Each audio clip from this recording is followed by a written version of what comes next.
Elisha దగ్గర గెహజీ ఉన్నాడు. గెహజీ నిన్న ఎలీషా ఒక మాట అడిగాడు, ఎక్కడి నుంచి వచ్చావు అబ్బాయి, ఎక్కడికి వెళ్ళావు, ఎక్కడి నుంచి వచ్చావు అన్నాడు.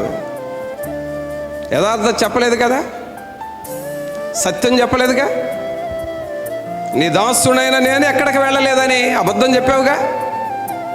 అందుకనే ఎలీషాతో దేవుడు చెప్పించాడు, నయమానుకు వచ్చిన కుష్టు నీ మీదకి వస్తుంది, జాగ్రత్త. సోదరుడా సోదరి, అబద్ధాలు చెప్పి తప్పుకోవడం, అబద్ధాలు చెప్పి కాలం గడపడం, అబద్ధాలు చెప్పి గొప్పలు చెప్పుకోవడం, అబద్ధాలు చెప్పి మెహర్బానీగా బ్రతకడం అనేది నీకు అలవాటైందేమో. వీటన్నిటికీ ఒక రోజున నీవు తీర్పు అనుభవిస్తావు. ఆ శిక్ష నీకు ఉంటుంది. దేవుడేం కోరుకుంటున్నాడు? అంతరంగములో సత్యము కోరుచున్నాడు. ఒక్క మాట కూడా నీ దగ్గర పొరపాటు రాకూడదు కదా.